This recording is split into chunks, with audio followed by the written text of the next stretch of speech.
I don't go to temples. Okay. I don't go for prayer. The poor people of this country are my gods and goddesses.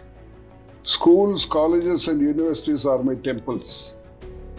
Giving them education is the puja I do. That's my message. That's what I want to know.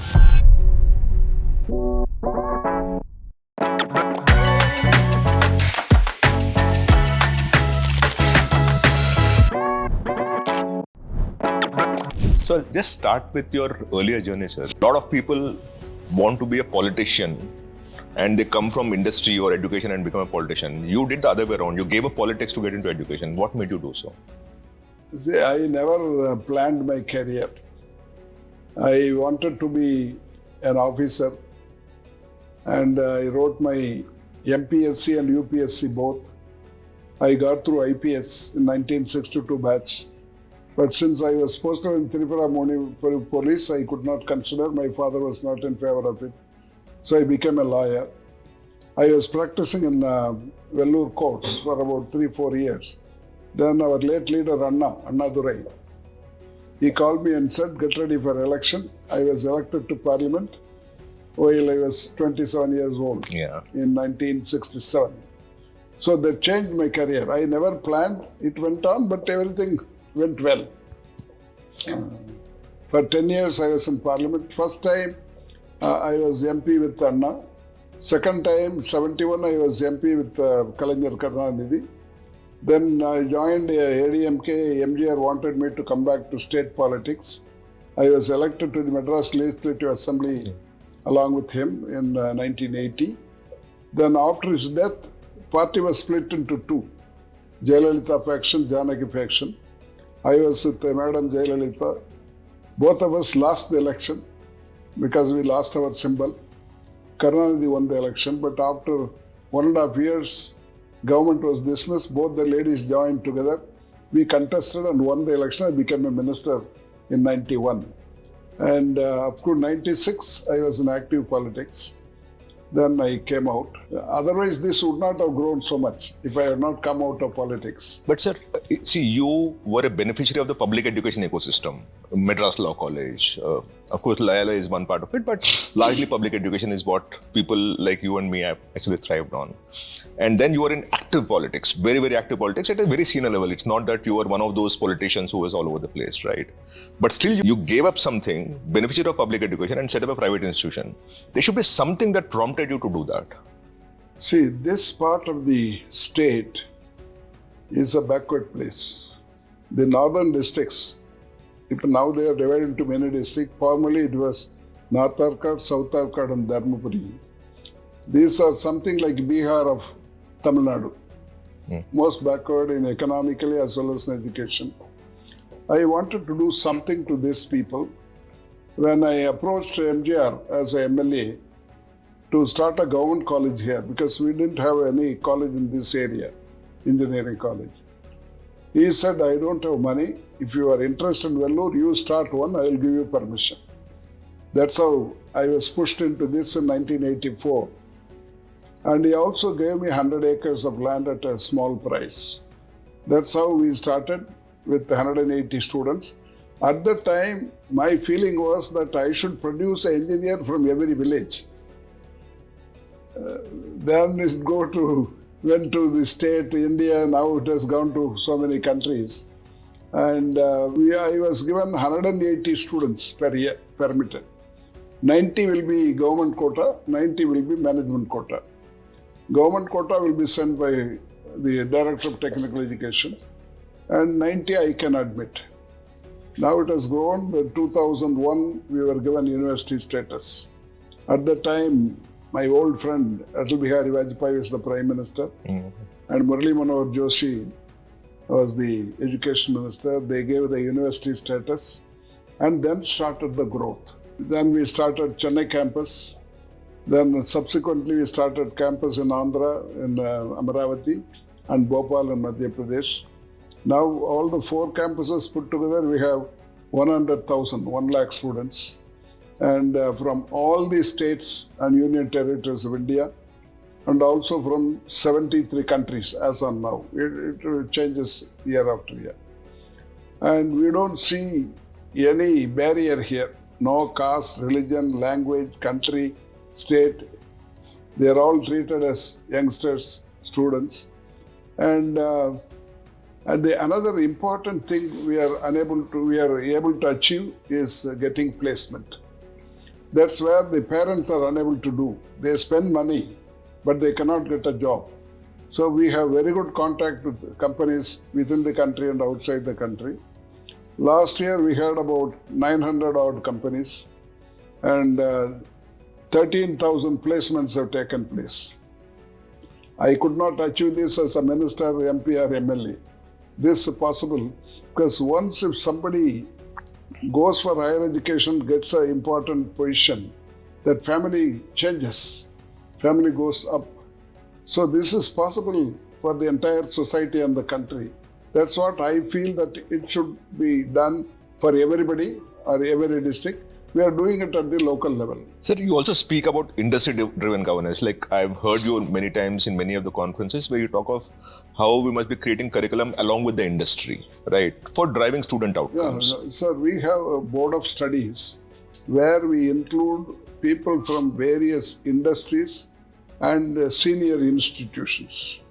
They form the basis. Then it goes to the academic council. In the academic council, we get a discussion. There also, we invite senior people from outside. They give their opinion. If there is any change required, we change it.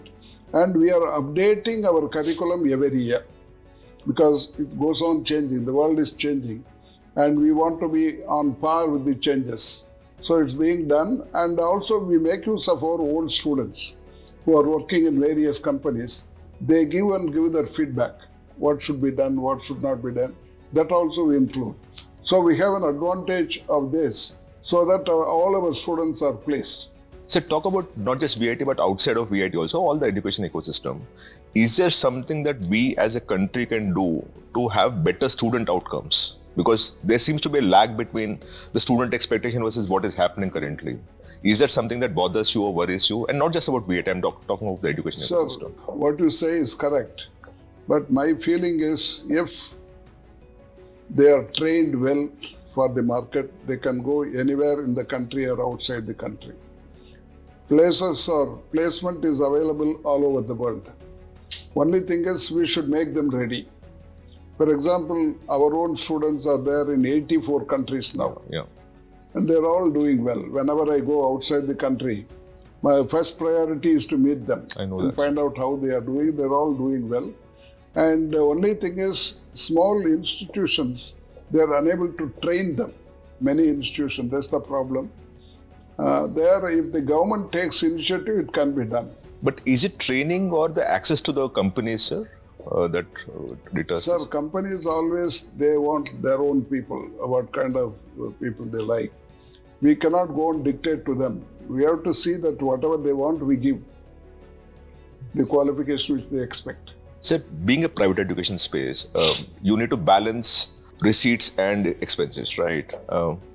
And over a period of time, you also talked of affordability of education.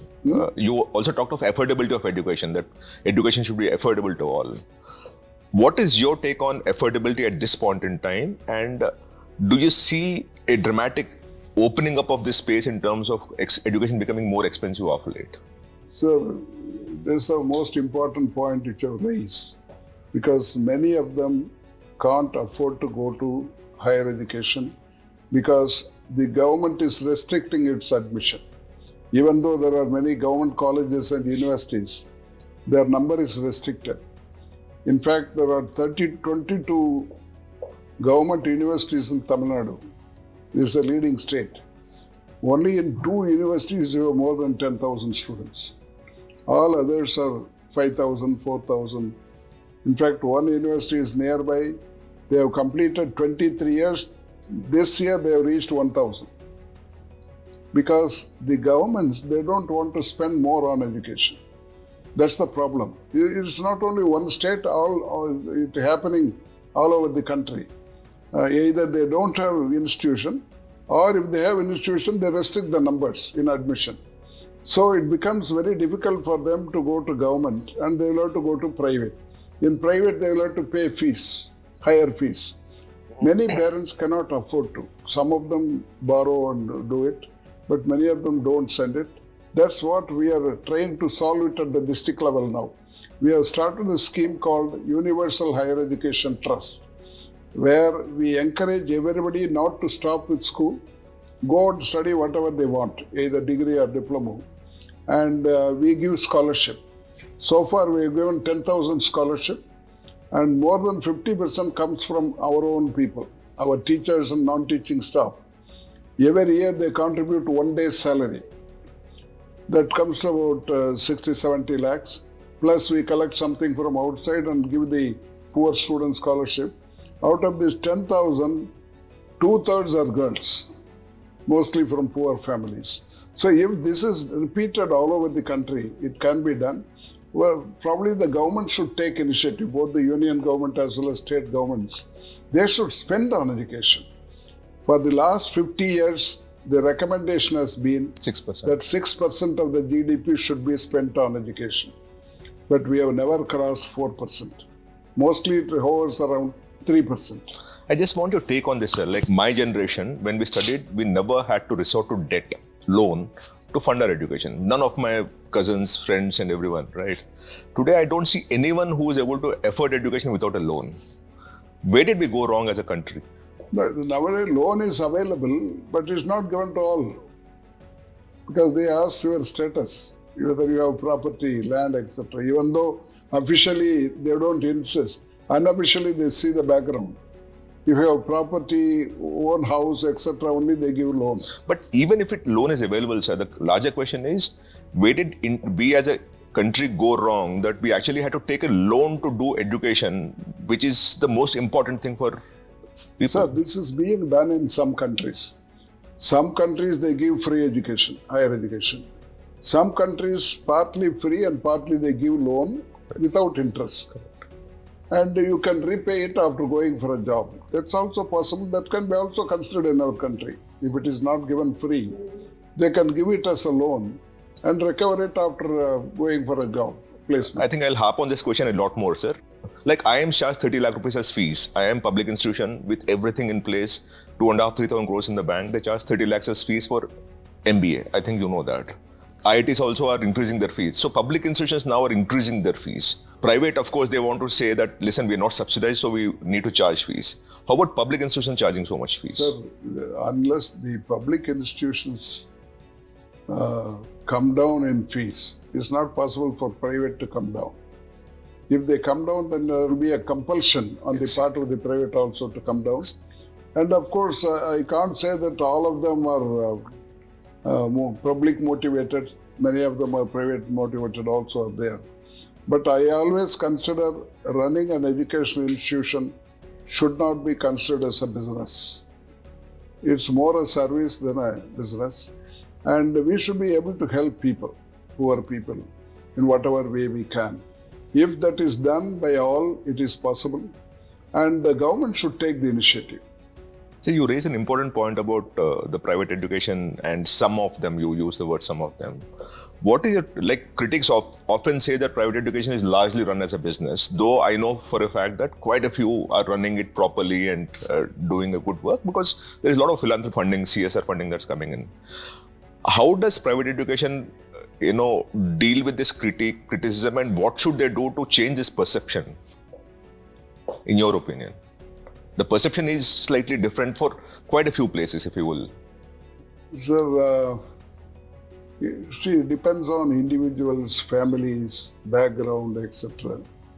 There are many people who don't want to take anybody from the institution, buy land or theatre, etc. They want to spend on the institution. But there are many people who quarrel over it and they divide it, etc. These are many things are happening.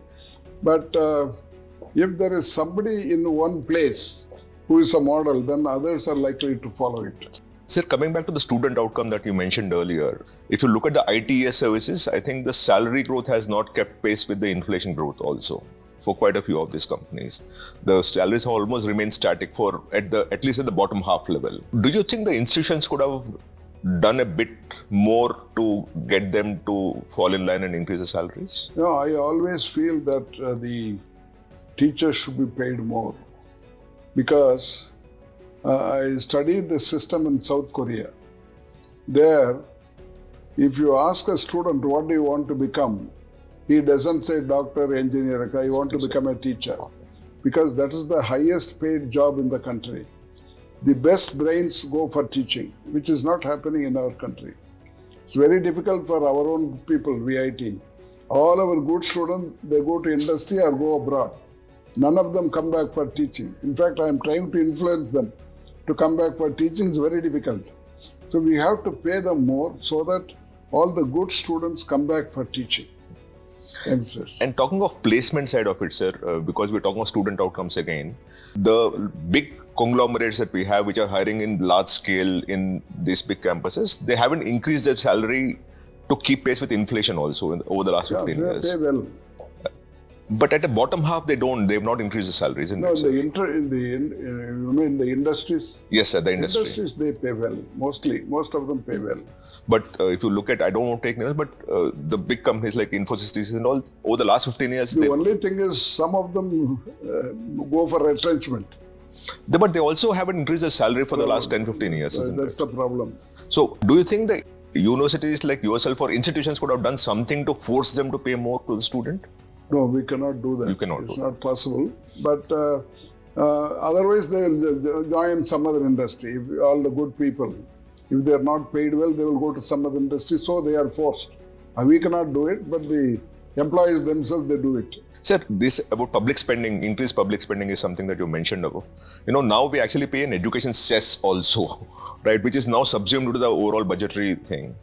What should India do as a policy measure to ensure that there is more spending on education? Is there a policy measure that India can resort to force every government to spend so much on education? Because we also pay education cess now. It is the government which makes the policy. They themselves, if they don't decide in favor of education, then it will be difficult. Some state, in the overall education, 75% is done by the state. Only 25% is spent by union government. But the union government is a big one. If they decide, they can influence the states. They can give some more and ask them also to spend more. I think the political parties should take the initiative. Because, sir, now we also pay education cess, if you know, about 1 lakh crores. Political parties should take the initiative. And our TV media also should play a role so that the government's emphasis will be more on education. Because that's the one which can take us up. We want to become an advanced country. Without becoming an advanced in education, we can never become an advanced country. Exactly. And sir, talking about this private and public again, anywhere in the world, the funding for research happens for both public and private from the government side of it. But in India, it is restricted from the government side to largely, public institutions only. What is your take on that? They give it to government institutions. Exactly. Something we are given, that's all, a fraction of it.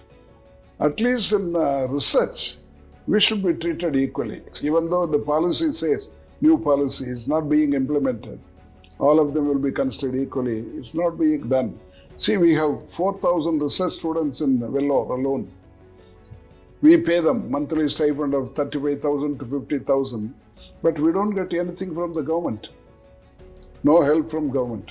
Even the PM's scheme that you have for research funding also is not restricted to IIT, NIT, etc. So what is your take on that, sir? Sir, they don't admit many. That's the problem.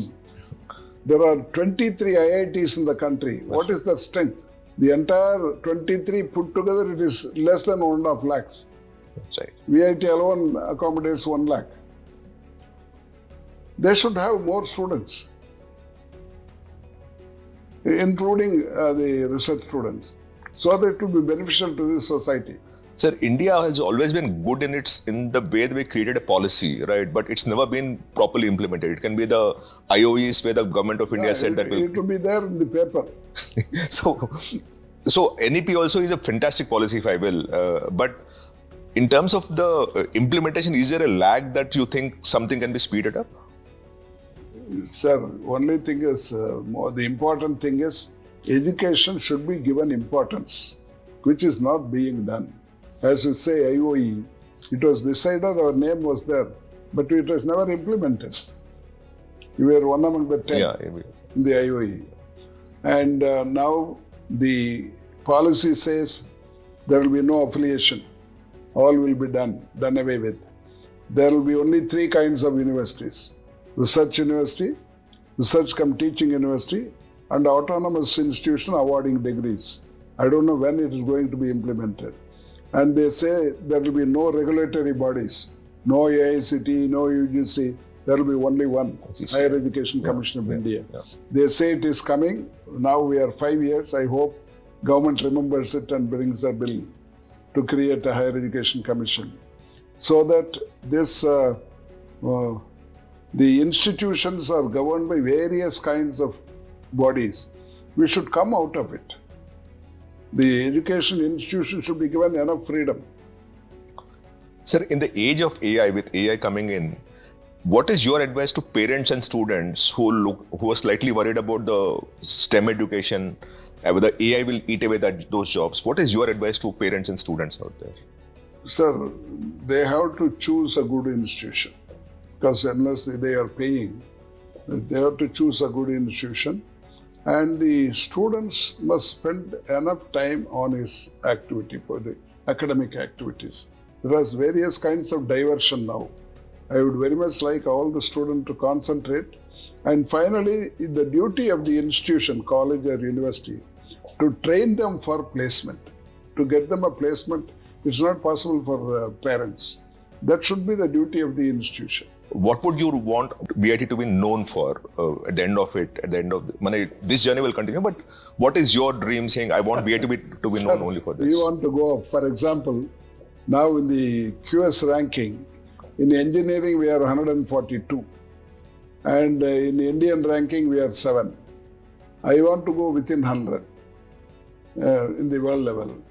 And in Shanghai ranking, we are 600 in the overall ranking. But in India, we are number 2. We are happy about it. But in the world ranking, we should go up. It's all possible because we have to spend money on research. It's not only teaching, learning, but also research, development, and publications. That's where we are a bit lagging behind because we have limited resources. We are unable to spend enough. Whatever possible, we are spending. But there, I expect some government help. From UGC or whatever it is, government of India, the state government, they don't do anything. And another thing is, they should not collect from institutions. For example, last year alone, we have paid 270 crores for central and state taxes. This can be avoided. They should give for education. Instead of not giving, they cannot collect also. They should not collect. But sir, you being VIT University, do you think ranking being your mission is too small for the kind of university you built? Because you could actually work for impact. You obviously talked of 10,000 students studying free here. Do you think there's a larger purpose that you'd want to serve besides the ranking and all, which anyway will come if you keep doing well? Sir, ranking is good in any way, but only thing is it should be transparent. Yeah. Wherever it is at the national level or the international level, it should be transparent. Then it's good.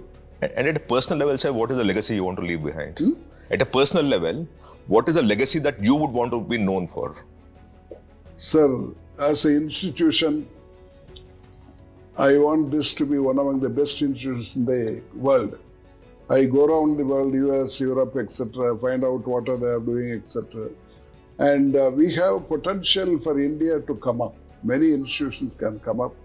There, I want the help of the union government as well as state governments, so that it will be ultimately the beneficiary will be the student, the country. Because if all of them get a good placement all over. See, now we have out of 50 states in US, we have nearly 45 states our students are there. Yeah, I know. I told them we have to occupy the other 5 states also. I will send you some data, sir. About 15,000 of your students are outside of India. I'll send you the data. Even in Alaska, I have 5 students. Yeah, and now. I've seen that. Now, that's a possibility. It's not only for VIT, for everybody. Yeah. They can send. But only thing is we have to train them well and get a placement for them. I'll again ask this question, sir. Personally, what is the legacy that you would want to be known for? What is it that you say, I want to create this personally, not VIT? Sir, I don't go to temples. Okay. I don't go for prayer. The poor people of this country are my gods and goddesses. Schools, colleges, and universities are my temples. Giving them education is the puja I do. That's my message. That's what I want to know for.